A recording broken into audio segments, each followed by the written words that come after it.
A big good evening and welcome to Manchester for MMTV, live from Marley Mancunia's studio for a very, very special edition indeed, because it is our first birthday. Welcome to everyone who's watching online all around the world on MMTV and, of course, on Music Fanzines, Jamazine as well. Thank you for tuning in. Please do share this as much as you can across social media. Let's get everyone watching it. We are live from the heart of Manchester. We are rock and roll television at its absolute finest. And most of all, we're 1 year old today. So massive thank you for tuning in tonight. And because we're 1 year old, we've got a top studio audience. And we've got a great show lined up for you tonight. We are here in association with High Violet PR and Plugin. So a massive thank you to High Violet PR and Plugin as well. Tonight, a couple of things just to tell you before we do start. If you are at home watching this with the kids because you've been out trick-or-treating, or you're watching it again on our YouTube channel, because we're in Manchester and because we rock and roll, there probably will be a little bit of effing and jeffing. So we'll just make you aware of that. Coming up on tonight's show a little bit later on, we've got live music from Cain and Abel, Jay Dunn and Leon Mayer of the legendary Northern Uproar. Tonight, boxers, we welcome back Macauley, McGowan and former world lightweight champion Terry Turbo Flanagan to the stage. We're going to be talking to them. We've got comedy tonight from Set Asho. Legendary Mancunian DJ Jay Weirden is here. We're going to be talking to Jay about his life and career in music. And our inspirational speaker tonight is Andrea Kennedy, who's responsible for the brilliant Notes of Hope campaign. So we really, really have got a top show lined up for you tonight. MMTV, live from Marley Mancunia's studios in Manchester. To start the night, we're not short of brilliant Manchester musicians at the moment. We never have been. At the moment, though, it's brilliant. This next fella is one of my favourites. He's one of the most talked about artists in Manchester at the moment. To open up MMTV's first anniversary celebrations, it gives me great pleasure to welcome the brilliant Cobain Jones. How y'all doing? This one is called Hold Me Back.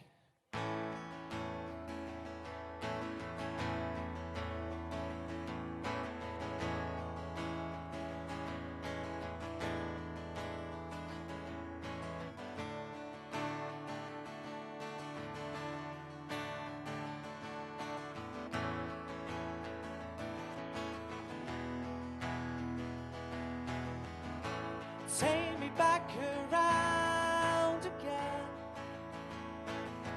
just one more time and maybe then I won't hold back, I won't hold back from you, my friend.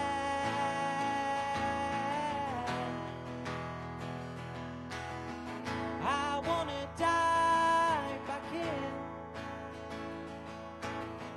rewind the time and we can do it all again. And maybe, just maybe then I won't hold back from you again.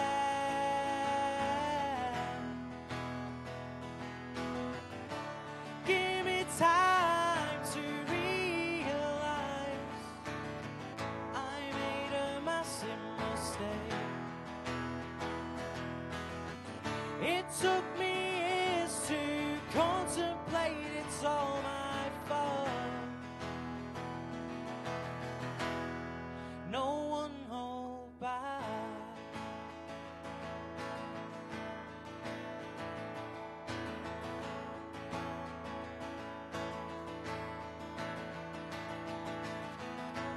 Looking back around again, 1,000 times or maybe 10, I won't hold back, I won't hold back until the end.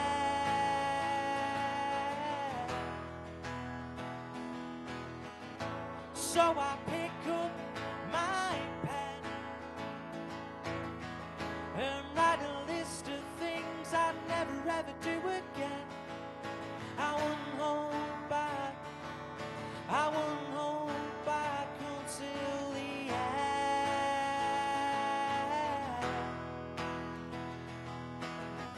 You gave me time to realize I made the biggest mistake. so sorry for the lasting heartbreak. It's all my fault. No one hold back. No one hold back. No one hold back. No one hold back. No one hold back. Cheers.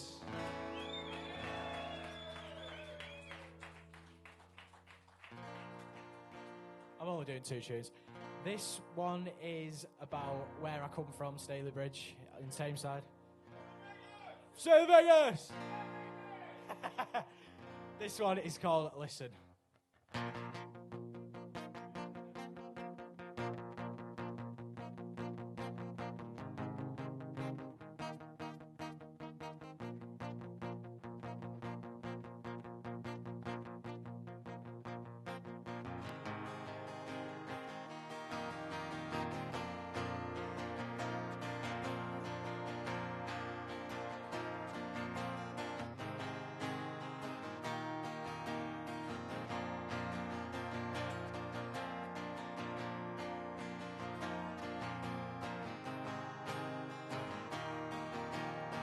Listen to the sound of rain and thunder.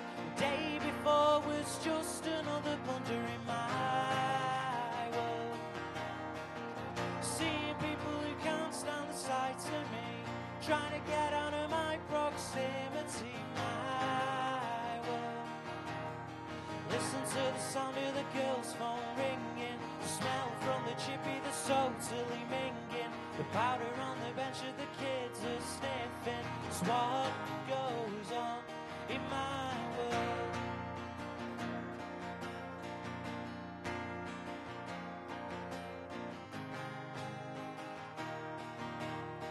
Listen to the sound of the music classes, the obnoxious tunes of the brain dead masses in my world. The way I was treated was out of order. I feel like I'm being backed into a corner in my world. Listen to the sound of the choir boy singing, the baby on the bus that's always whinging, the dull guitar that needs restringing. It's what goes on in my world.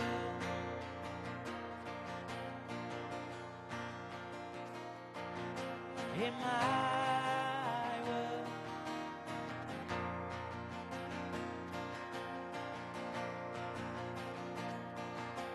In my world. It's what goes on. It's what goes on in my world. Thank you. MMTV live from Manchester, the brilliant Cobain Jones, everybody. Cheers, Cobain. You are watching MMTV. We're live from Manchester. I'm Dave Sweetmore, going to be taking you through the night. Cobain, before you go anywhere, you've had quite a, let me give you a microphone, that'd be a good idea. Well, you've had a busy couple of weeks. You did the Excess Manchester thing with Clint last week, and then you were at Jacaranda. What have you got coming up?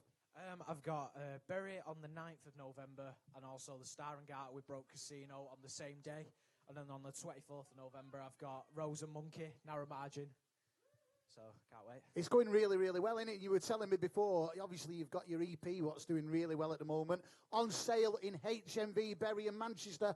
Everybody, Cobain's EP. You're going to be doing some more new music soon as well, aren't you? Yeah, I'm planning to do an acoustic EP of the one I've got now, because the EP I've got released now is like the full band. But the acoustic, it's what I'm doing now, because I don't have a band, so it'll just like show. So you're making double money with same songs? Yeah, of course, yeah. It's got to pay for my Christmas presents, well, why not? Honestly, when I said that before, though, one of the most talked about and one of my favourite solo artists in Manchester at the moment, I genuinely meant it, and that's the reason why. MMTV, live from Manchester, the brilliant Cobain Jones.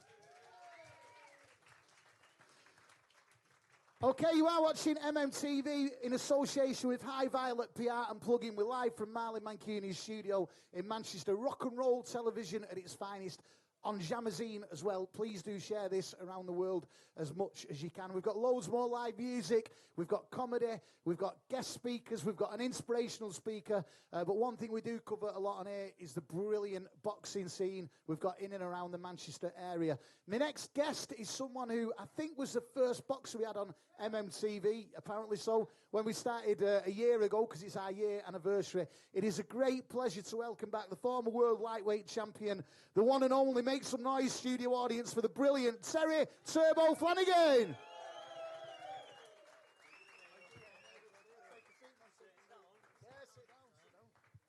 Oh yeah, we were stood up last time since you were last here. We've gone posh, we've got chairs, lights, carpet, everything. How's it going, man? All right? Yeah, good. So you were our first boxing guest when we started MMTV a year ago. How has it been the last year? Have you had a good year? Well, I went over to America, didn't I? I think everyone watched it here in the studio. Yeah, I've had a good year. It was a good fight over there. Since being back, I've had 2 wins.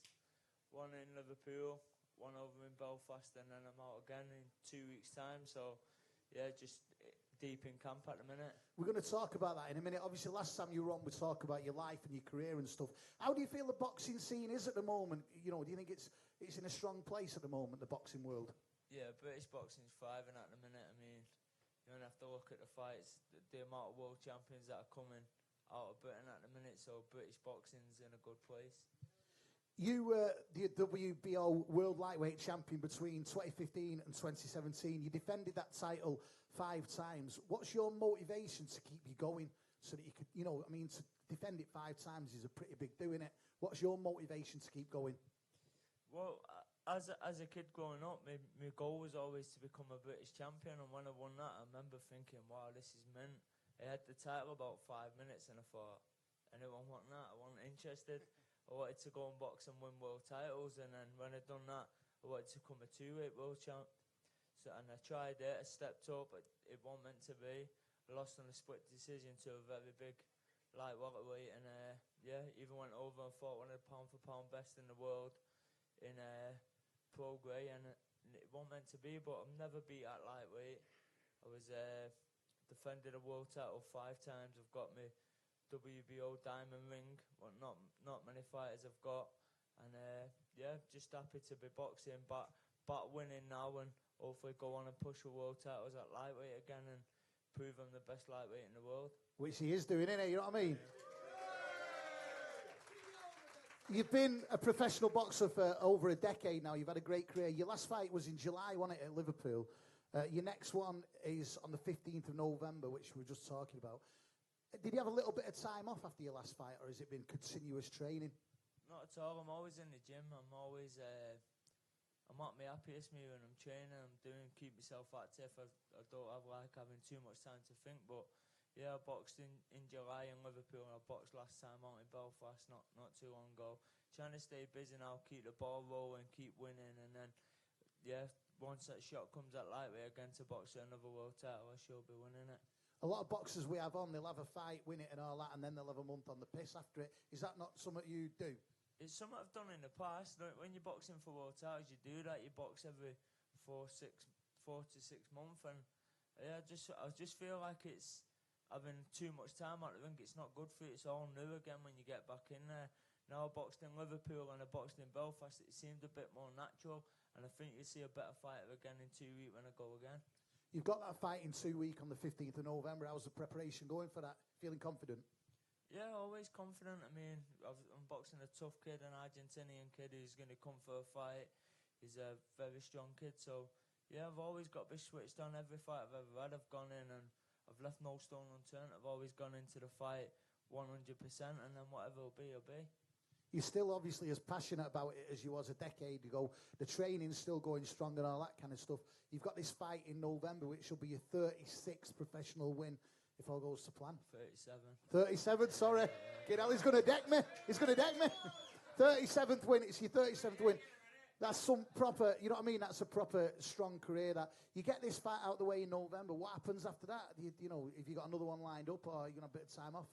No, the plan was when we signed with the promotional we're with now, MTK, the plan was to get 3 fights this year, 3 wins, which will be after this one, and then push on and box the world titles next year, and hopefully March next year we'll get a world title eliminator, and then hopefully box the world title again by the summer. I'm only in it now for if I can get back to world level. I sat down with my coach, I said, what do you reckon? Am I still good enough? He said, yeah, you've not lost not in the gym. The hunger's still there, the skills are still there, you're still fit, you're still strong. You can go and win another world title. I said, come on, let's go and do it then. The determination that was there 10 years ago is obviously still there now. Do you know what? Like I say, you were our first boxing guest on a year ago now, so it's brilliant, brilliant to have you back. We wish you all the very best for the 15th of November. MMTV, we make some noise for the brilliant Terry Turbo Flanagan.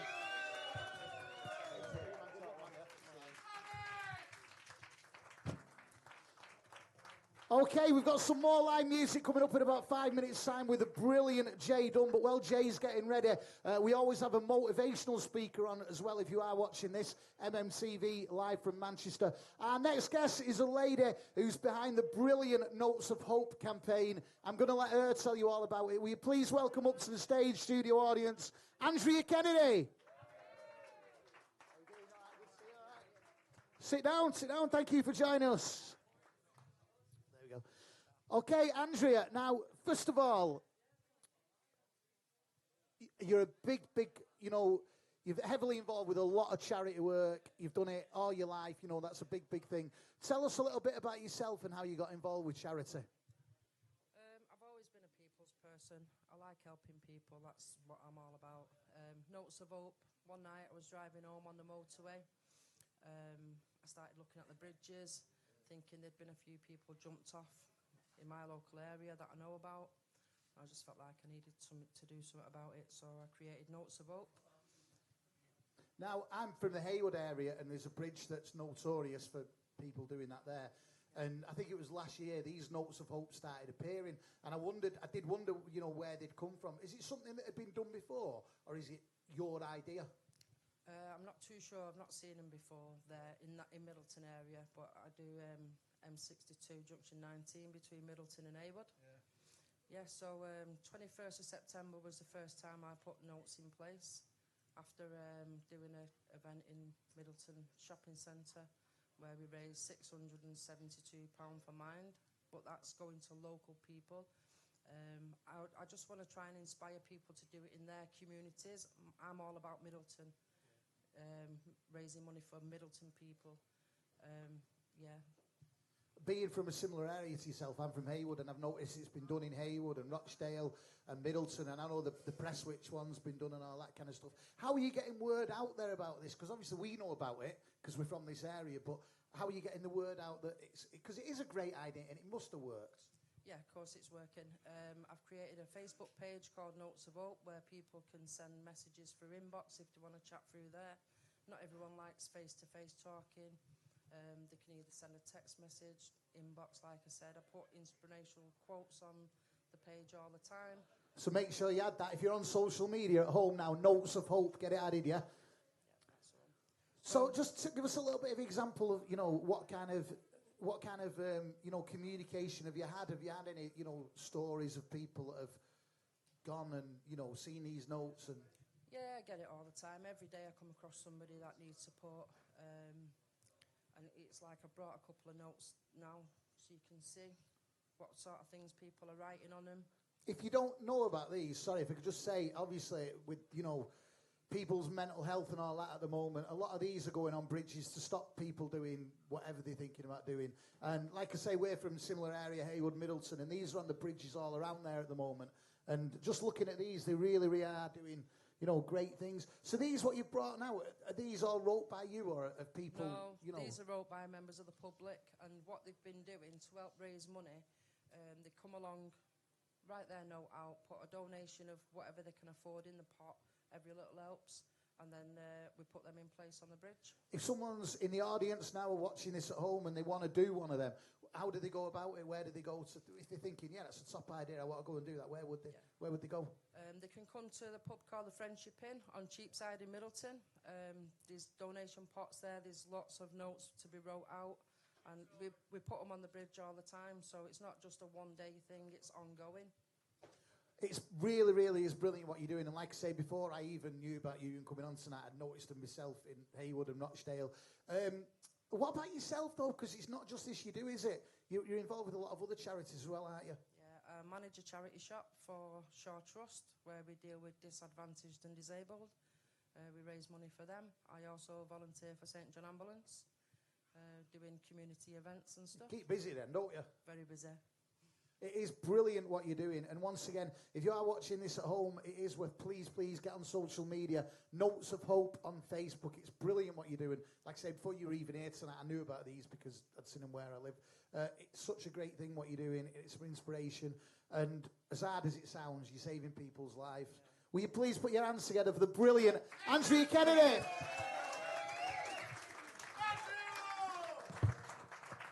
And once again, if you fancy a pint, that's the Friendship Inn, Cheapside, Middleton, where Andrea does all the work from. And it is amazing what's going on and what she's doing.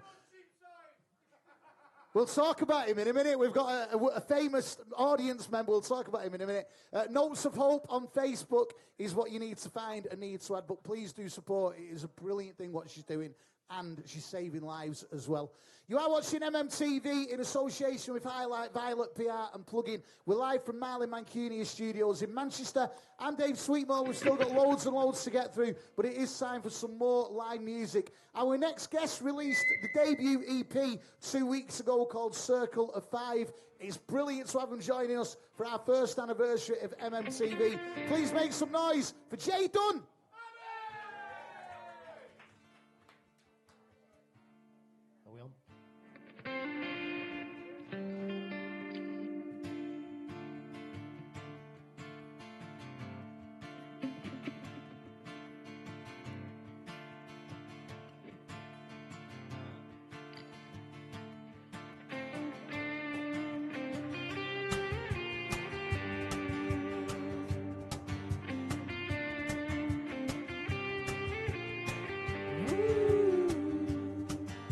Eccentric moves kicks out all the fools who've happened. Now sitting in the car waiting for the drives to happen. Wearing sunglasses, don't get burned. Got a t-shirt that shows the fire kid. Miss me up, I'll join in the search. It's magic.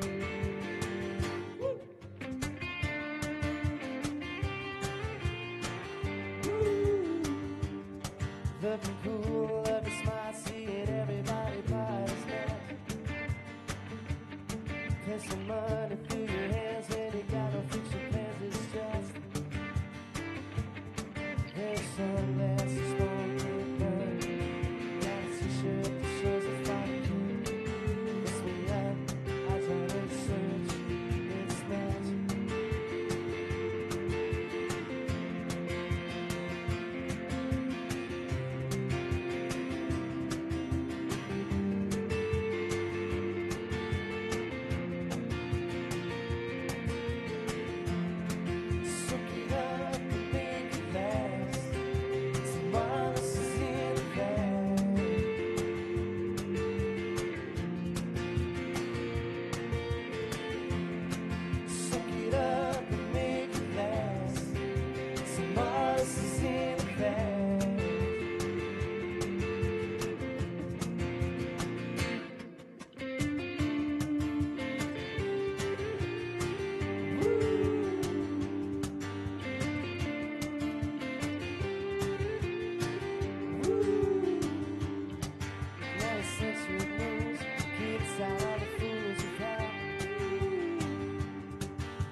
Thank you.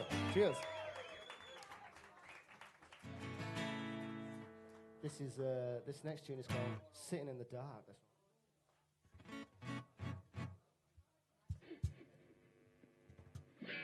This is Andy, who's sat right behind me. Unfortunately, there's no more room on the stage.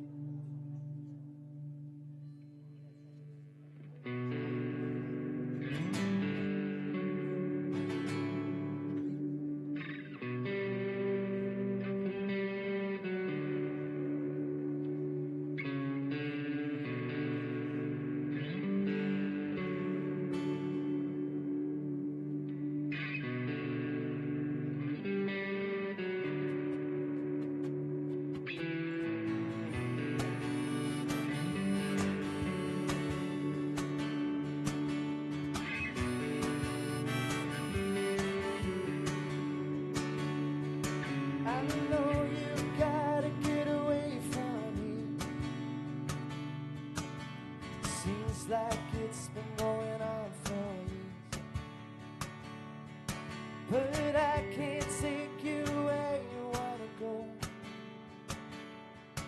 If they see me with you, then they'll know.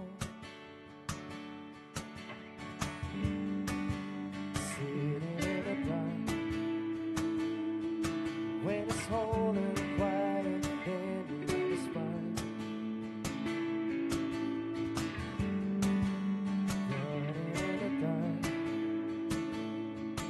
You gotta be clean and only mine.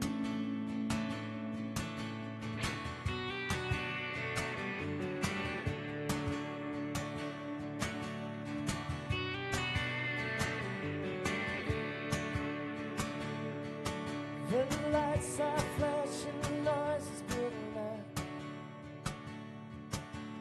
Shaking like a girl that really needs a hug.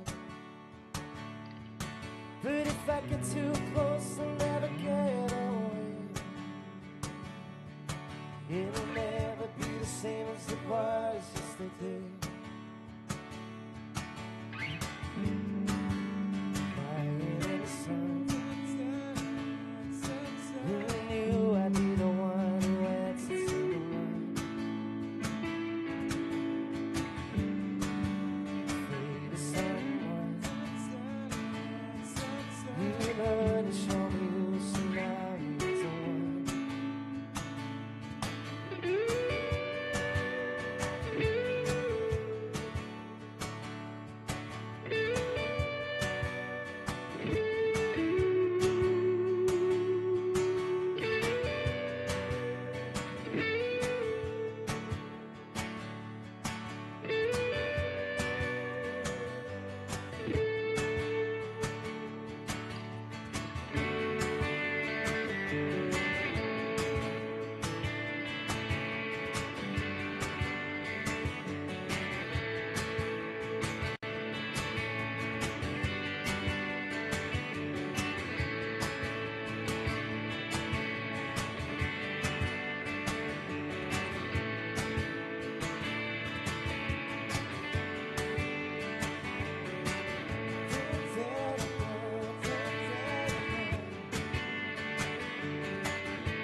Cheers, thank you very much.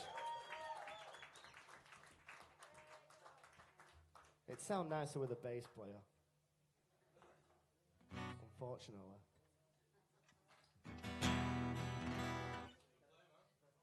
This is the last one we're going to sing. This is called Take, Take, Take, this one. This is where Sonny the guitarist brings out his Dave Gilmour at the end. Easy. It's quite a depressing song, really, on acoustic. But just wait for the end, wait for the solo.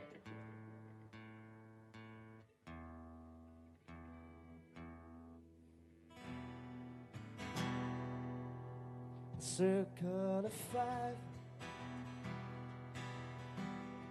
that I hang around, slowly strip me off and block out the sound. I should have stood firm, set it all straight, instead of being pushed around. To each new mistake, but then it was take, take, take, with no thought of what I'd make when I get older.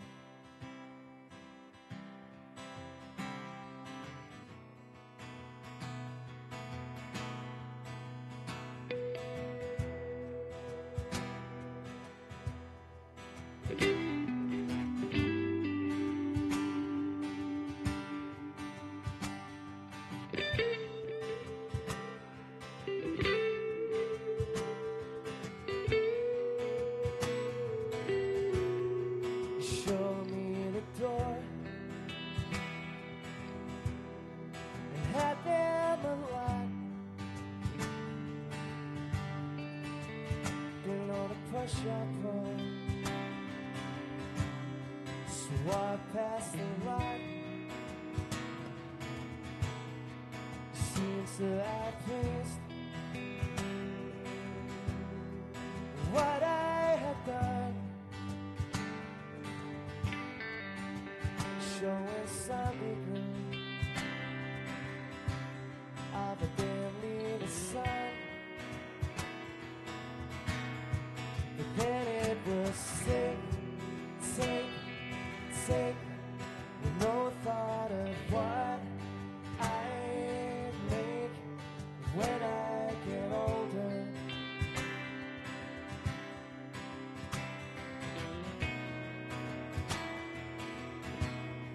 But then it was take, with no thought of what I make when I get older.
Thank you very much. Cheers.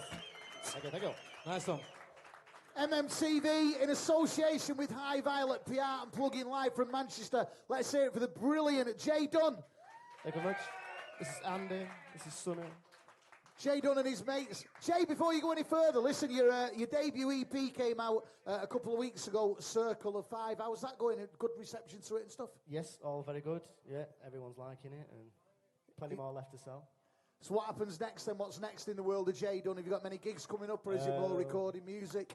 No, we've got tomorrow a vinyl shop in Bury, a new one called Wax and Beans. That's going well, playing in there tomorrow. Then we're down in Camden, November the 20th, the Castle. Brilliant. Well, we really appreciate you joining us for our first anniversary. Make sure you get a copy of that. The Jay Dunn debut EP, which came out a few weeks ago, Circle of Five. Studio audience, make some noise for the brilliant Jay Dunn. Thank you. Cheers, lads. Cheers, lads. You are watching MMTV in association with High Violet PR and Plug-in Live from Manchester. It's our first anniversary show. It's a year since we first did that. We've got more live music coming up a little bit later on from the brilliant Leon of Northern Uproar. Kane and Abel are here as well. Before we introduce our next guest, though, if you watch this every fortnight when we do it, you may have noticed this brilliant display of pictures on the back of our wall. They are friends of ours from Swatch It. I'm going to hold this up and try not to drop it now. Because it's nearly Christmas, brilliant, brilliant ideas, and you can get these loads and loads of top pictures of sports stars, all sorts of stuff.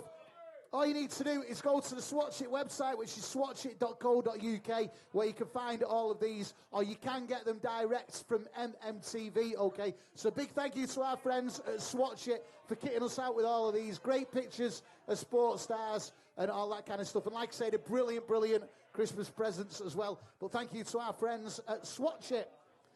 Okay, MMTV, we are live from Marley Mancini's studio in Manchester. It is our first anniversary, so everyone's had a drink and it's a bit rowdy. But they're going to keep quiet now for our next guest, because not only is a top mate of mine, he is one of the most renowned and respected DJs in Manchester. It is an absolute pleasure to welcome up an old friend of mine to the stage, the one and only, the brilliant Jay Weirden.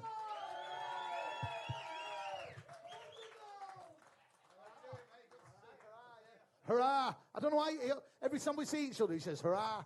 Is that like a Jay Weirden thing or what? I think how it started, I couldn't spell hooray. So you went for hurrah as well? So that's what it was. So you're watching MMTV live from Manchester, and I can just say it's brilliant to see Jay, because apart from when I'm interviewing him, normally it's backstage at a club or a festival or something, and it's like walking past each other, all right, mate, it's one of them, innit? So I just usually feel your arse as I walk past. Is it you that does that? Yeah. It's me thinking I'd have these girls feel it's you. You got a lovely arse as well.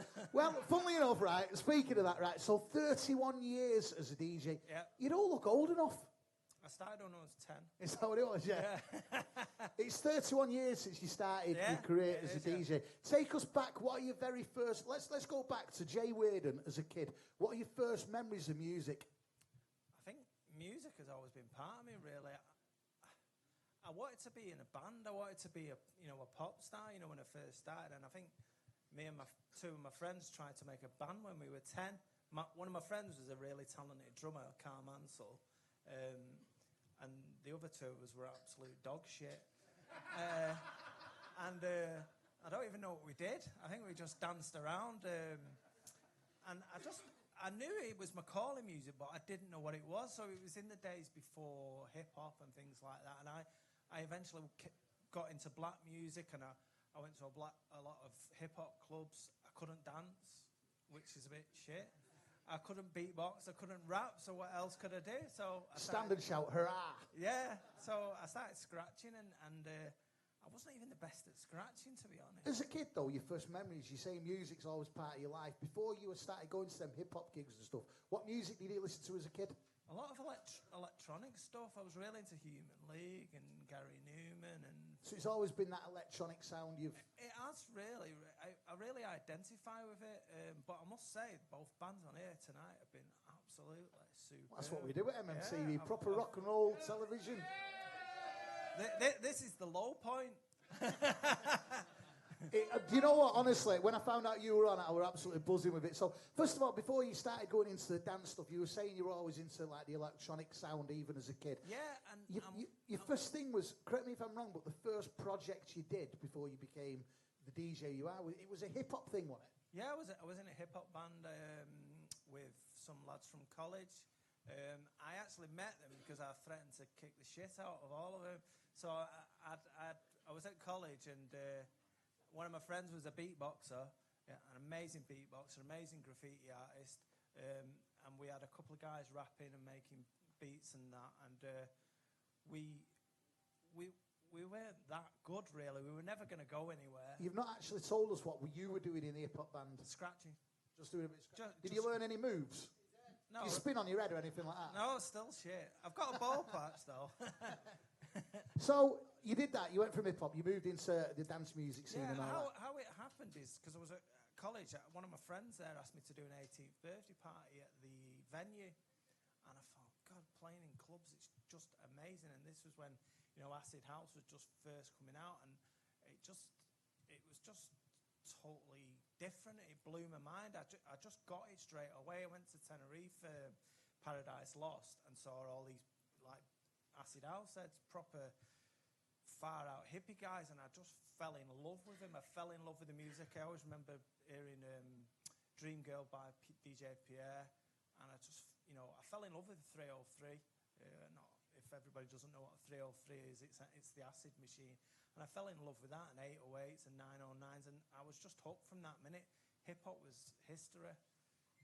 You've made an unbelievable name for yourself, and you're a pioneer and an inspiration to a lot of DJs and stuff. Obviously, your early days, you know, like you say, you went to Tenerife, you went to Ibiza, you were doing a lot of the raves, you know, in Blackburn and all that kind of stuff was going on at the time. At the age of 19, you became the DJ at the Thunderdome, which, if you don't mind me saying, that's what you kind of like. Whenever I mention Jay Weirded to anyone, straight away it's Thunderdome. Yeah, it was a special place. It was a church. It's so hard to describe how good it was, but it totally changed youth culture overnight. It joined the whole of Manchester together. People who were the sort of underclass that really didn't fit in the hacienda, to be honest. It was all the odds and ends, all the football hooligans, all the rough asses from all corners. And if you'd have gone in a club with all those people, it would have ended up kicking off. No one cared about copping off with people. No one cared about fighting. All they cared about was that night enjoying themselves and just enjoying life. It was just so different. Even in the hip-hop days, it was still a crew thing, an aggressive thing. You were dancing against each other. It wasn't. You were all dancing in unison and all interested in each other. It was just mind-blowing, really. You still talk about it with a lot of passion, and like I say, you've done all these raves and festivals and gigs, and the Thunderdome especially is what you talk about. What would you say the highlight of your 31 years as a DJ? What's been your highlight of that career? My favourite ever night was actually in Scotland. I've got quite a strong connection in Scotland with Street Rave, and we did a night up there with Street Rave, and I think it was about 1990. And they did it in an old ice rink, and they put a wooden floor in over the ice rink, but it actually melted all the ice. And the Scots are really into the clothes and all that, and they absolutely ruined all their £300 coats and all that. And it's the only night I felt like crying when I'd finished DJing. How long ago was this? Oh, it's 29 years ago. But I played back to back with Sasha. Me and Sasha were putting one. This is just when Sasha was going, you know, nuclear and becoming, you know, the god he is now. And we just played one record after another, and we're just playing off each other, using each other's vibe, and it was just a special night. Just to show what an inspiration you've been over the years, for anyone that don't know this, Sasha on one of his records actually named you as an inspiration to him. That must have felt good. Oh, it felt amazing. Yeah, he's probably one of the most famous DJs in the world, isn't he, really? It's brilliant what you're doing. How do you feel over the last 30 years, 31 years, how do you feel the house music scene has changed? It's diversified, really, and it's become very fragmented, really, and so in some ways it's lost its way.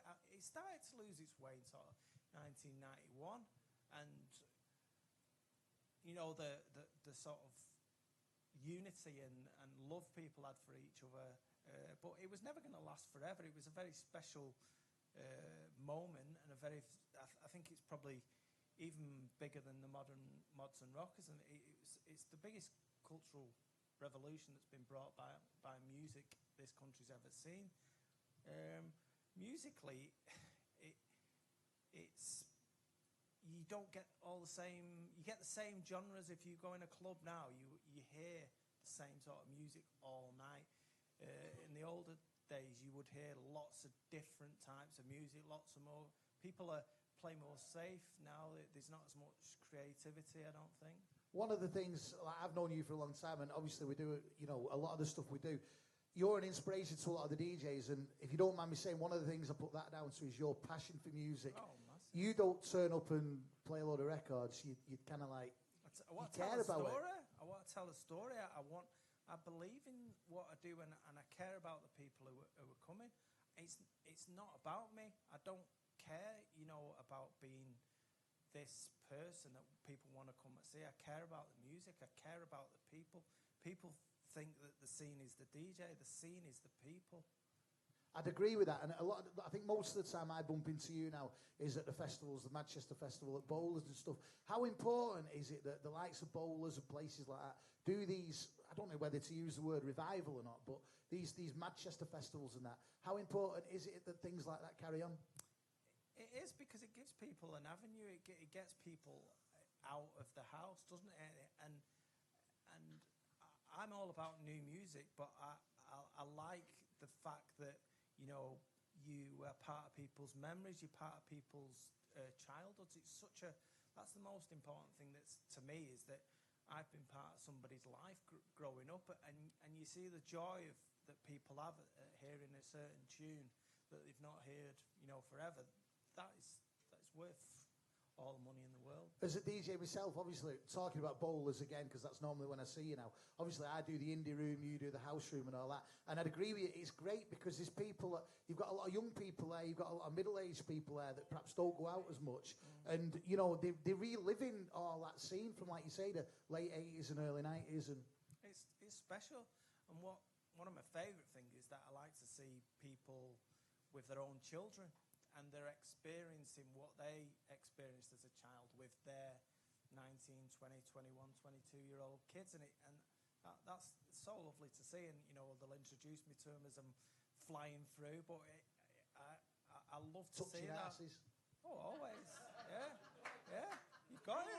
I'm always going to remember it's you now. Every time we're at bowlers, I'm going to remember that. Yeah, but I actually stare into your eyes, but you don't realise It's dark, isn't it? It's dark backstage. That's what it is, isn't it? That's what it is. So obviously, I remember speaking to you a few years ago, and you'd sort of like cut down a little bit what you were doing, but you seem to be as busy as ever now. I am, and I go through. I pick and choose what I play.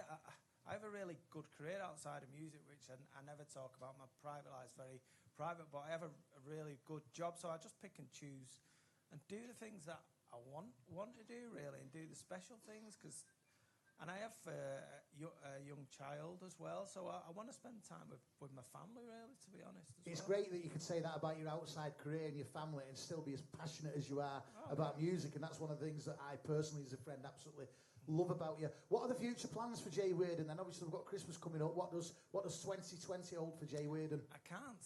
It sounds daft, but when people go, "Oh, I've got this," and I can't actually say. You're not going in the jungle or Love Island or something. No, but I tell you what, I've got some amazing things happening next year. Yeah. Are you going to come back on and tell us when they're up? Yeah, definitely. I can tell you everything at New Year. New Year. The production team getting back on in the new year, yeah. Listen, Jay Weirden, honestly, I'm not just saying it like yourself. I work and I meet a lot of DJs, but I genuinely mean it when I say you're an absolute inspiration to many, and it's brilliant knowing you. Will you please make some noise for the brilliant Jay Weirden?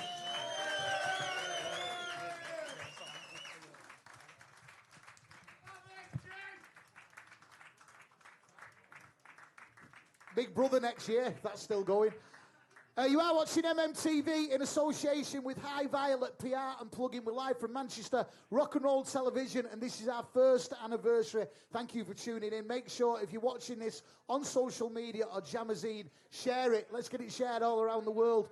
Okay, we've got some more live music very, very soon with Leon from Northern Uproar. Can't wait for that. But it is time for a little bit of comedy now. Will you please welcome up to the stage the brilliant Set Asho. MMTV, live from Manchester, Set Asho. How you, Steve? How you doing, guys? All right? We enjoying the night so far? Yeah? Thanks for dressing up for Halloween. You all look scary as fuck. Cheers for that. I'm terrified. My name is Steve. I've recently become single.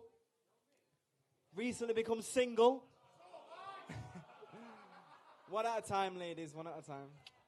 Two at a time, guys. It's bang average being single. It's bang average. But like most things, it's got its pros and cons. Like I've got a lot of free time now that I use up mainly masturbating. I'm absolutely loaded, though, with emotional issues. Sleep like a baby, though. Wake up in the middle of the night crying my eyes out. There's a lot of things I'll miss about my ex. More that I won't. Yeah, I will. Next time I see her. I won't miss putting a film on for her. One of my favourites. That she doesn't fucking watch properly. If I put a film on for you, ladies and gentlemen, shut up and fucking watch it. It's a classic, babe. And you're ruining it talking shit. Sure, I've seen her in something else. Who's he got lips like? Pause it, babe. Babe, pause it. It's going to drive me mad. I'm going to have to Google it. Turn it off. You've ruined Dirty Dancing now. Terrible. I won't miss some of the dumb shit she used to do either. Like using Hetty the Hoover to hoover up cat piss. Or like the time she donated a dildo to Bernardo's. Who the fuck does that? It's disgusting. It's been at my ass for fuck's sake. Terrible. Terrible. But it was getting a bit stale towards the end, so I thought, you know, as relationships go on, you have to spice things up a bit to keep them interesting. So I put some porn on for us to watch once. Thought it would inspire the mood a bit. Didn't work. She didn't watch it properly. And she thought she recognized the guy. What's he been in? Sure, I've seen him in something else. Who's he got a cock like? Pause it, babe. I'm going to have to Google it. Turn it off. You've ruined Game of Bones now. Terrible. Now, she didn't like me watching porn. She said to me once, babe, I don't like you watching porn, yeah? So, what we'll do is, we'll make our own, and then you can just watch those instead. I was like, okay. Difficult watching them after we broke up, though. Babe, why did you leave me? Oh, yeah, suck that dick, dirty bitch. It's a weird combination, that, innit? Crying and masturbating at the same time. I got through it, but it wasn't easy. Got through it. It wasn't easy. Tissue was working overtime. Well, my sock. Sorry, Mum. So one of the things I'm enjoying most about being single is I could finally get a decent night's sleep. When it came to sleep, my ex was a fucking evil bitch. Listen to this.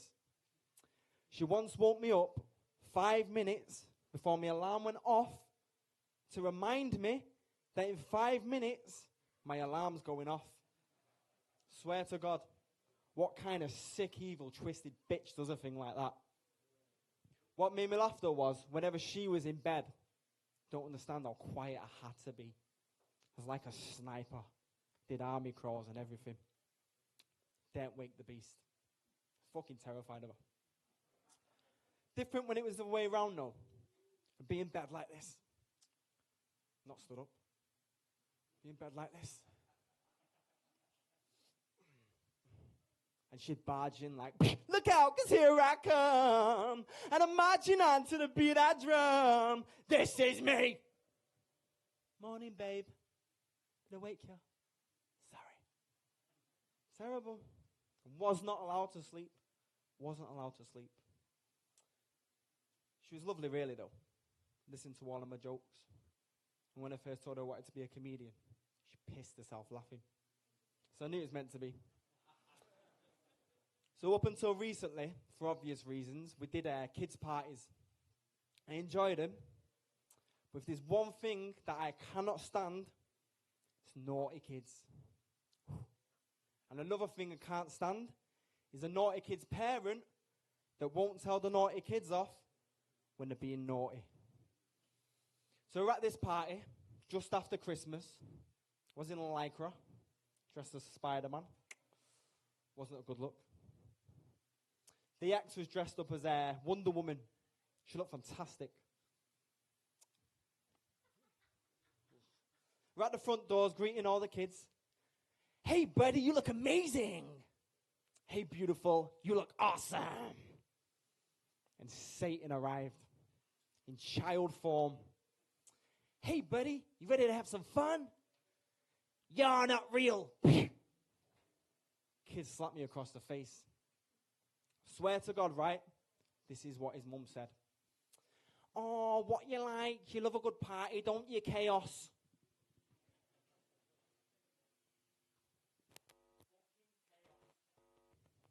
If you have a daughter and you call her Angel Delight, she's going to grow up to be a porn star.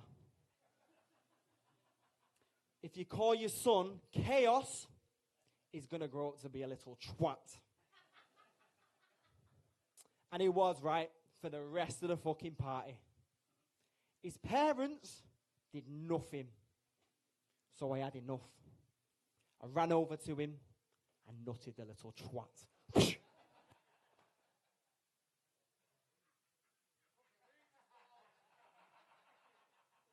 I'm lying. I ran over to tell him off. He nutted me. Woke up in A&E, dressed as Spider-Man. Sat in between two smackheads. Chaos and Angel Delight in 30 years. It's fucking embarrassing. Almost as embarrassing as the time I went into Co-op Funeral Care to buy a fucking meal deal. Didn't get one.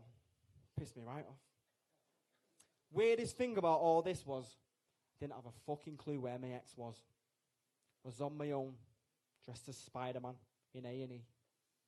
So 5 years have passed, still fucking waiting. Smackheads have dozed off, so I thought, fuck it, gonna have a kip. Start drifting off. Wonder Woman bursts in. Look out, 'cause here I come. Guys, thanks for having me tonight. I'm Set Asho. Hope you enjoy the rest of the show. Thank you. MMTV live from Manchester. Let's hear it for the brilliant Set Asho. Cheers, Steve. Top man. You are watching MMTV live from Manchester in association with High Violet PR and Plugin. It is time for some more live music. Our next guest is no stranger whatsoever on the music scene. It's almost 25 years since Northern Uproar broke onto the music scene. Will you please put your hands together and welcome a top man, the brilliant Liam Mayer.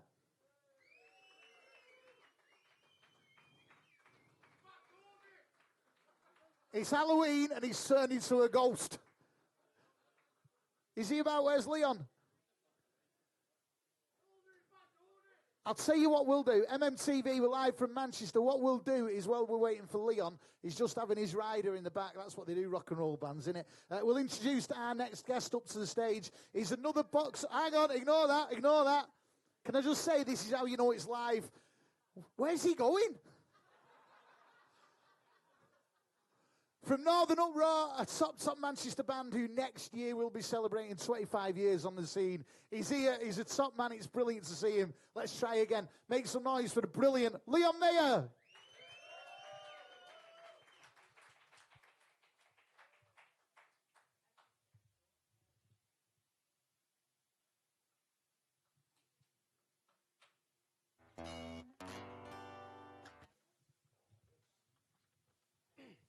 I'm sorry about that. Ready when you are, pal. Okay.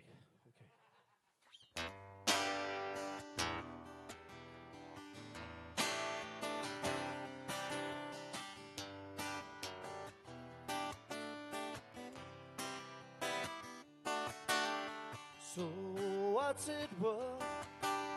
You try to do your best, you don't gain anything. Try to live it up.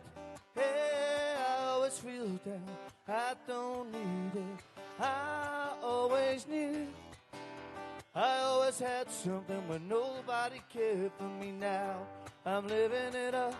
Hey, I'm living in a dream that I'm proud of every day. I'm proud of who I've been with and all my friends today. As long as we're together, I don't need the postman to tell me what's the time of day. If I just had my moment, I'd have it back again. I'm leaving till I'm 60, I'd let it loose and then I go out again.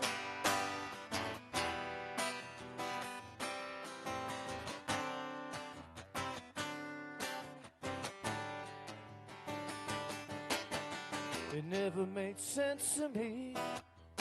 I'm earning no money, I don't like the white tee. I'm getting up, yeah, now's my time. Get my point of view across so they can see. I'm off on a hop with sudden positivity now. I'm living it up, yeah, I'm living in a dream that I'm proud of every day. I'm proud of who I've been with and all my friends today. As long as we're together, I don't need the postman. Tell me what's the time of day. If I just had my moment, I'd have it back again.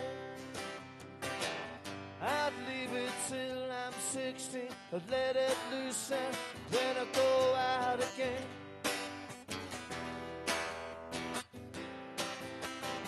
I'd go out again. I go out again, again, again. I go out again.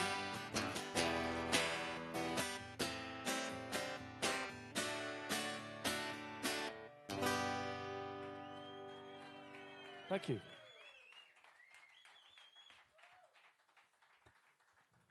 Okay, this next song is a song we did about. It was one of our hits about 20 years ago, 23 years ago, something like that. I was 17 years old. We sold 17,000 records, and we were number 17 in the charts. And that's the honest truth, that. Okay, Eel Green massive, yeah. Eel Green's finest son. Right, okay, yeah, this song. It's called From a Window.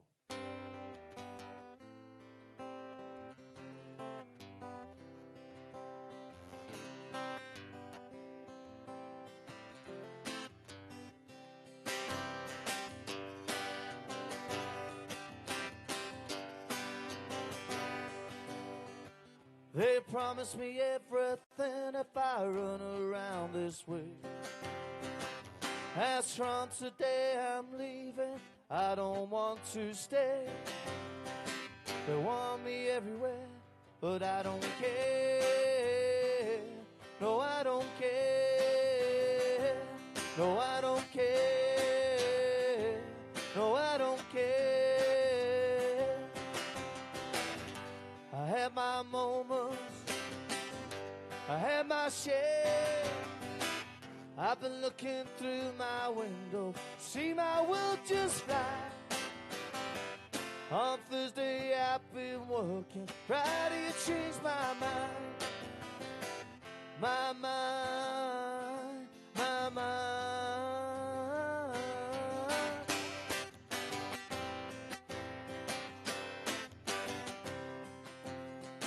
I got a sense of aggravation, I'm in no fit state. My misunderstanding maybe led me to my fate. Now I'm not around, I won't be found. I won't be found. I won't be found. I won't be found.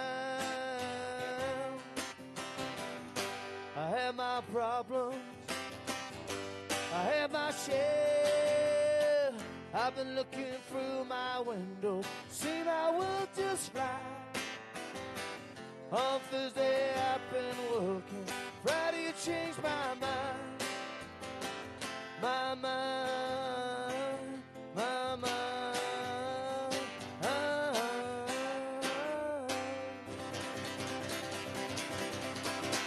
Thank you.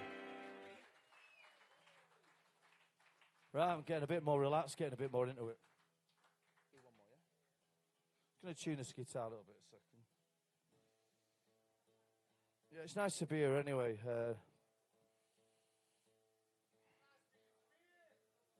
nice to be nice. It's nice to have a guitar and tune and all.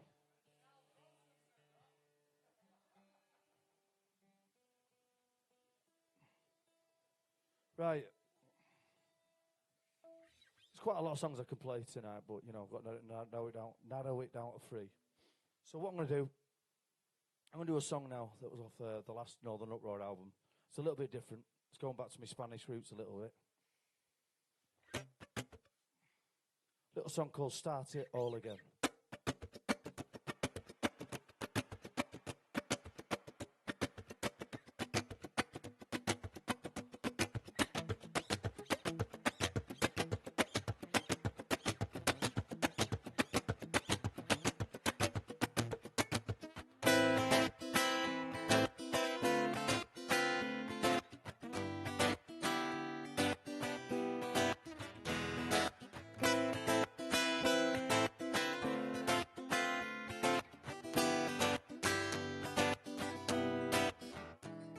If I turn my back on all of it, what would you say? Would it make a slightest difference to you anyway? And all the time I spent in my empty room, I reflected on the things that I should have done. It's harder on my own than I ever thought. Hollow days and longer nights in which I'm caught.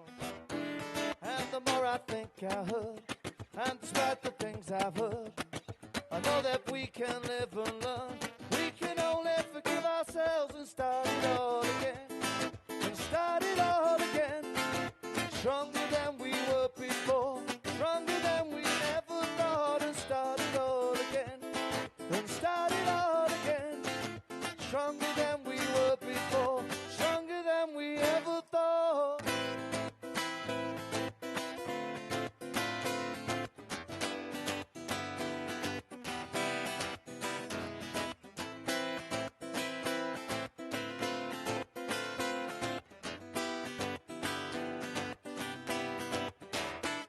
It's harder on my own than I ever thought. Those hollow days and longer nights in which I'm caught. And the more I think I've heard, and despite the things I've heard, I know that we can live and learn. We can only forgive ourselves and start it all again. And start it all again. Stronger than we were before. Stronger than we ever thought. And start it all again. And start it all again. Stronger than we were before. Stronger than we ever thought.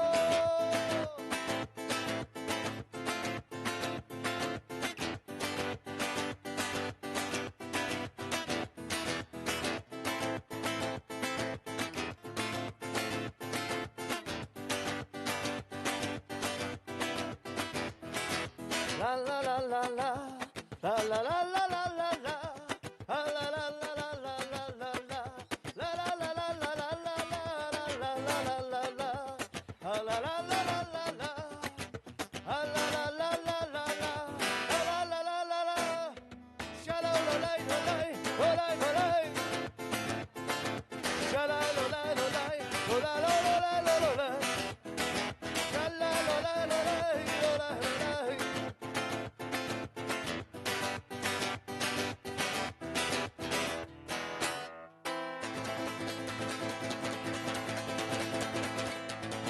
Thank you.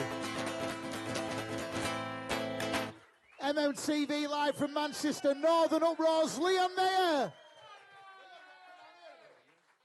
I'll tell you what, this isn't planned, but come and take a seat. How you doing, man? You all right? Yeah, I'm okay. Where have you been before? You were a bit late. Been for a piss or something? Yeah, I went to the toilet. Got to get it sorted out, haven't you? You know what I mean? Just drinking too much water, like, you know. Listen, it's brilliant to see you. Liam Mayer from Northern Uproar. Can I just say, I've known you a while now, and it took me back then. The second song you did then, From a Window, 1996, I was 18, 19, I think. And do you know, like, when you have them records that I've lived and breathed music, but when you have them records that you remember hearing for the first time and it sort of turned you into who you were, I remember From a Window by Northern Uproar being one of them songs. So hearing it then, it was a massive, massive part of my life, that. So, top man. Anyway, Liam, listen, it's 25 years next year since Northern Uproar broke onto the scene and became, as far as legendary Manchester bands go, Northern Uproar are one of them. Have you any plans of celebrating 25 years of the band? Yeah, well, I'm continuing doing gigs as and when, but at the minute I'm doing quite a lot of acoustic stuff. I'm planning to do an acoustic performances going towards at the end of this year, next year definitely. and as and when, you know, we can get it together, getting the band together, playing at the right places, right festivals, right audiences. You know, I'm all up for it. You know, it's going great. Your last Northern Uproar album came out in 2015. You're saying you're going to do this to celebrate 25 years. Obviously, you're going to do all the old hits and stuff. Do you reckon you see another Northern Uproar album coming?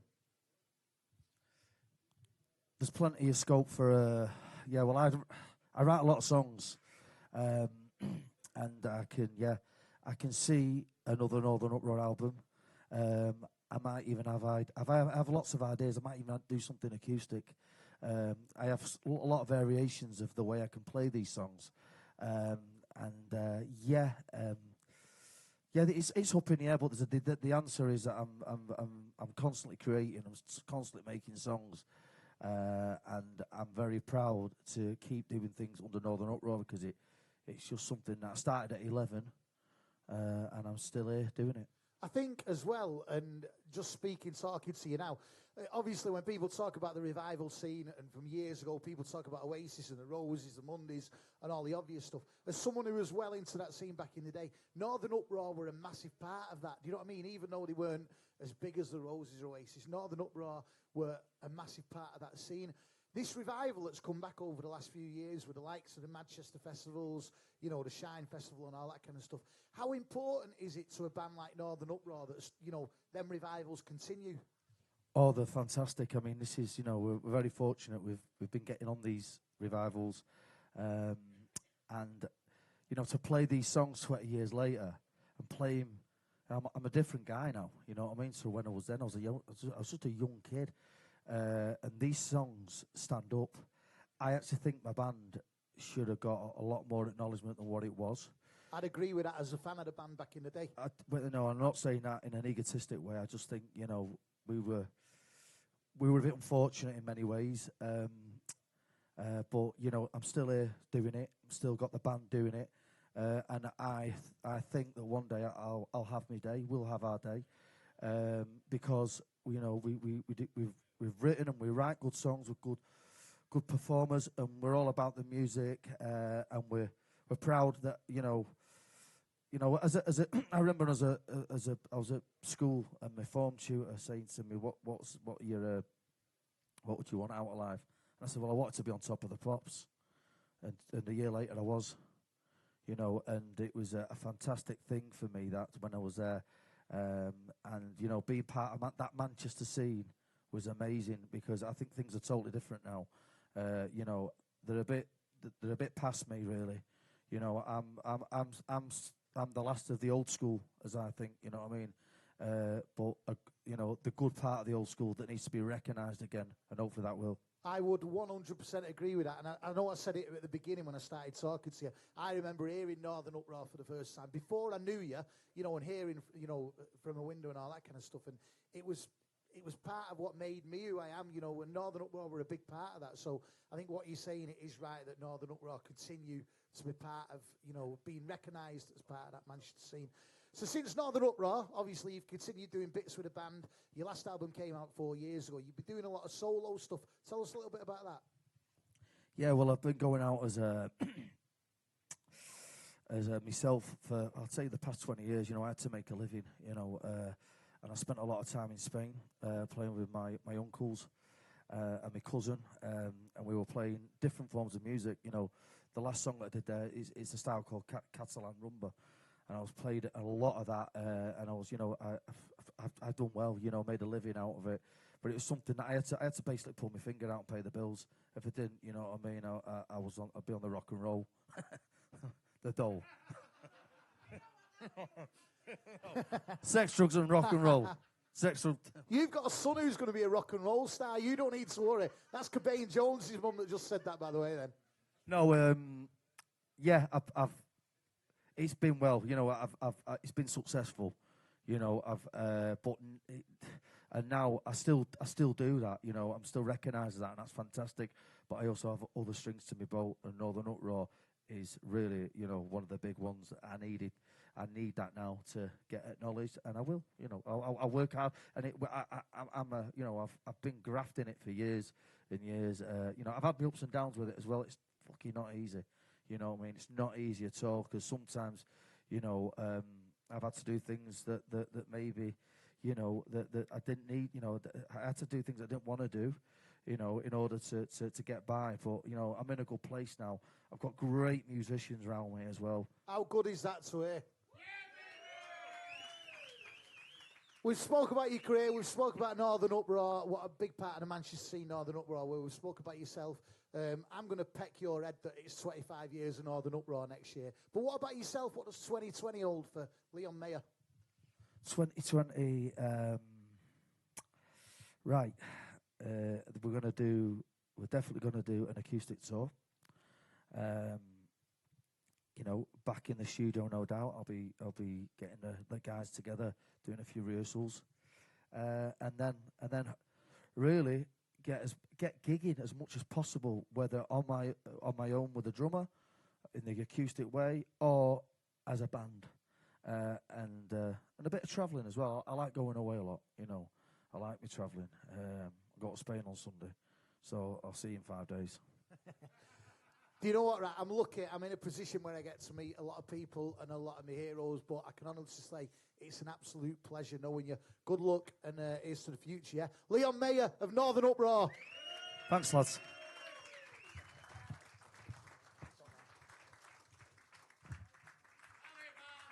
Okay, we've got some more live music very, very soon as we celebrate 1 year of MMTV in association with High Violet PR and Plugin. Kane and Abel are on the way, but we've got one more guest to interview before we crack on with that. He's a really, really good friend of MMTV's. He's in his 5th year as a professional boxer, 15 undefeated fights. Please welcome Macauley McGowan.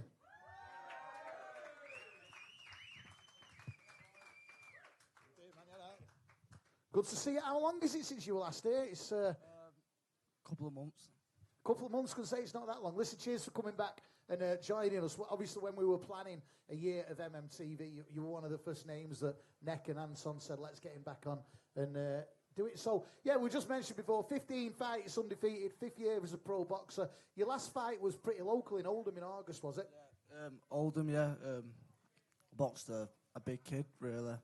I ended up knocking him out, but I nearly got knocked out myself in the first round. What happened then? So the first round, you're ready to get knocked out. You ended up coming back winning that fight. Talk us through it. I just, all day, my coach knew I weren't the same kid. He said, when I got to his house, he said, go and have a sleep in upstairs in his spare bedroom. So that's what I did. But anyway, I'm boxing out of weight. I shouldn't have. So every shot is like a big shot, you know. I should be like a welterweight, but in boxing like middleweight. But then he just clipped us, and then before you know it, I was just on the ropes getting pummeled, and then it woke us up a bit, to be honest, and then I ended up knocking him out. As you do. You actually came out with a comment about next year, which I'm going to talk about in a little bit. Obviously, that was your last fight back in August. Your next fight is on the 20th of December at Bolton Arena. What have you been doing since August? Have you had a bit of time out, or...? Yeah, I went on holiday with my girlfriend and family and stuff. Anywhere nice? Ibiza it was. A quiet part. You know, I wanted to go to San Antonio, but, you know, with a 3-year-old, we couldn't really do it. She kept you level? Yeah, so they keep me grounded, yeah, but... And then, I've been in the gym, but I work shifts as well. So, it's hard to be in the gym, be a father, and, you know, work. Like, I work 12-hour shifts, days and nights, so... It's being a father and still working a day job, what's the motivation to keep you boxing? I don't know. It keeps me on the right path. I don't know where I'd be without boxing. I'd be a mess, to be honest. Like, I got back into boxing 2 years ago. I mean, about a year ago, after 2 years out, because I was a mess. Like, I was 15 stone. I was doing stuff I shouldn't have done, and you know. And then I got back into boxing, and you know, it's my daughter and stuff. Like when I'm on a night shift, I get all like upset and emotional because to grind through a 12-hour night shift after I've been in the gym all day, not really had much sleep, it is hard. So I just like look at pictures of my daughter and stuff, and I just go for it. Just go for it. Determination, that innit? Your next fight is on the 20th of December at Bolton Arena. Tell us about that. How's the preparation going for that? Yeah, preparation going all right. We're just ticking over at the moment because it's a 6th rounder. We won't have to do like Ricky Hatton, he was doing like 15 weeks camps and stuff. We don't have to do that for a 6th rounder because I've been ticking over anyway. So we start sparring next week and stuff. So yeah, I'm in a good position right now because I'm fit and I'm ready to go now. But just a few things to do over the next 6 weeks. Like you say, it's only a couple of months since you last joined us. You're in your 5th year as a pro boxer, 15 fights undefeated. Now, one comment you've come out with somewhere, I'm not sure where, is that next year, and rightly so, that is when you're going to start challenging for titles. Is that still on? Yeah, I should be challenging for titles. I should be a champion of some sort right now, but because of the 2 years out and stuff, I've had to go back down to 4 and 6 rounders, really, just to get myself in a good position. But in 2020, it would have been 4 years since I should have actually challenged for the English title. So, I don't know, maybe life's teaching me a few lessons or whatever, but, 2020, I'm going to smash everyone, fuck it. That's what I want to hear. You've got your fight on the 20th of December at Bolton Arena. You're obviously determined to do this next year with a family life and a work life as well. What happens after the 20th of December then? Is it straight back to it? You're going to have Christmas off? Yeah, I'll have a good week off. I'll probably be out the gym, but normally when I'm out the gym, that's it. I just eat everything, I drink everything, and I don't do any training. But when you've done that, when you've had time out of the gym and you start eating and drinking and all that kind of stuff, how hard is it to get back into that role of fighting and the role of training and It's not that hard, to be honest, because you want to do it. So you are, after a week or so, you are eager to get back in the gym and get back in shape because you're used to being fit as a fiddle. So when you're out the gym, like you feel like crap anyway. Like I get tired and I want to sleep in and all that. But when I'm in the gym, I've got a routine and stuff, and I'm just a better person all round, when I'm training and stuff. Do you know what? You're a really, really good friend of MMTV, and it's brilliant to have you back. And next year, when you're challenging for these titles, come back on and tell us more about it. But from all of us here and everyone watching at home, all the very, very best on the 20th of December, yeah? I'd just like to say to a girlfriend watching, my phone died, so that's why I've been texting back. It's plugged in down here, what are you on about? Oh, I'm joking. Top man. Top man and a good friend of MMTV, and obviously we all wish him all the best on the 20th of December at Bolton Arena. Let's hear it from Macauley McGowan. Okay, this is MMTV in association with High Violet PR and Plug-In, live from Manchester. Let me tell you what happens now, right? We introduce our last band who play a few songs, and we close the show, and then the party continues. If you want to be in the studio audience for the next one, all you need to do is follow MMTV on social media and find out exactly how you do that. But as we bring our first anniversary show to an end, the band who have been on the show before, it's a great pleasure to welcome back, to close what has been a brilliant first anniversary show. Studio audience, make some noise for the brilliant Cain and Abel. Thank you, everyone. 1, 2. Yeah, so we're Cain and Abel, and I think we're about to ruin your night.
Thank you, live studio audience.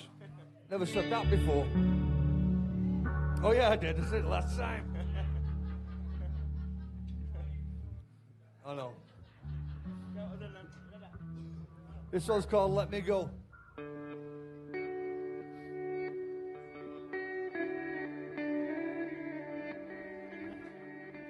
And I'll be singing this one if you don't mind.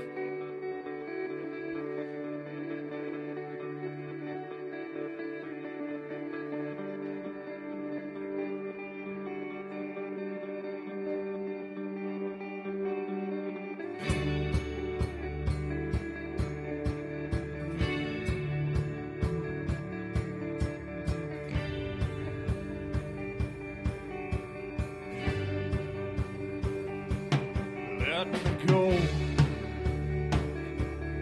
Let me sleep. Let me reap what I sow. I can't smell. I can't touch.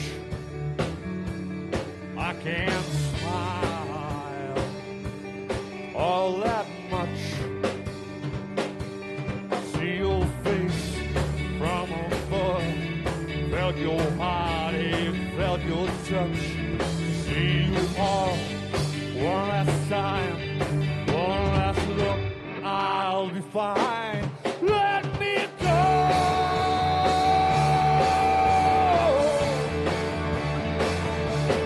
Let me sleep.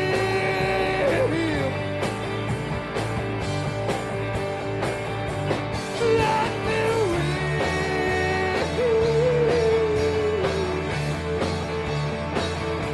what I saw.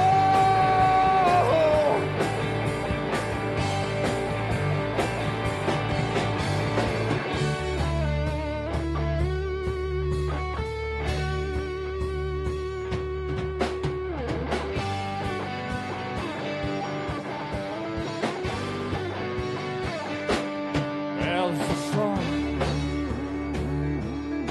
reaches the dawn, as true as the stars in the bright night sky, in my snow globe, and I'll be watching, and I'll shaking you up from time to time. And I see your face from above, of your heart, of your touch, to see you all. One last time, one last look, I'll be fine. Let me go. I can see you in your pain, and I see your mind, and I can't go. I feel so alone. Let me. I can feel you in your pain, and I feel mine. What I said. I feel so alone. Lord, won't you help me understand? There's a mountain on my head, and it's crumbling down. Lord, won't you help me believe in the fun. Find it hard to breathe. Let me go. I can feel you in your pain, and I feel mine, and I can't let go. I feel so alone. Let me read. I can feel you in your pain, and I feel mine. What I can't let go. I feel so alone.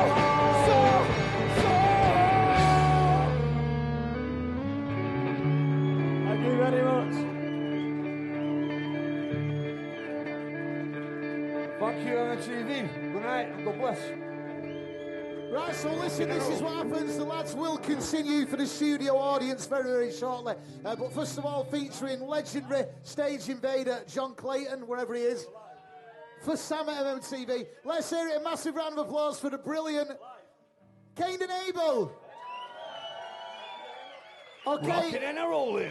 The lads will be carrying on for the studio audience shortly. First of all, though, before we finish off, we would like to say a big thank you to our friends at Swatchit, swatchit.co.uk, who do all of these amazing, great ideas for Christmas. Sports stars, music stars, all sorts of stuff. Yeah, swatchit.co.uk, or you can get them through the MMTV social media pages as well. But loads and loads of great stuff, great ideas for Christmas as well. Thank you for tuning in wherever you've been in the world on Jamazine and MMTV and watching us for our first anniversary, 1 year of MMTV. And from a personal point of view, I can honestly say MMTV has been one of the best projects I've ever worked on. So long may it continue. A massive thank you to Marlin Mancini Studio, MMTV, for having us in association, of course, with a brilliant High Violet PR and plug-in. First of all, thank you to all of our musical guests tonight. Cain and Abel, Leon of Northern Uproar, Jay Dunn, and Cobain Jones. Go on now. Cobain Jones, by the way, live at HMV in Bury, free a week on Saturday, so make sure you're there for that. Thank you to our brilliant boxing guests, Terry Turbo Flanagan, and a good friend of ours, Macauley McGowan. Top men. Good luck to both of you. To our comedian, Set Asho, to legendary DJ Jay Weirden, and to the brilliant Andrea Kennedy. Long may it continue, all of your projects, what you're doing. Please share this as much as you can. It is live rock and roll television from Manchester. All the previous episodes can be found on YouTube. I've been Dave Sweetmore on behalf of myself and Anson and Georgina and Fatneck and Kieran and all of the production team. Thank you for watching tonight. Thank you for the last year of MMTV. Long may it continue. Make sure you follow us on social media to find out when the next one is. Last but not least, a massive thank you to the studio audience. They've been a rowdy lot, but they've been a good lot. Thank you so much for joining us for 1 year of MMTV. I've been Dave Sweetmore. Thank you. Good night. Yeah, wonderful. Hip, hip. Hip, hip. Hip, hip. Just slow it down a bit. This one's called Alive.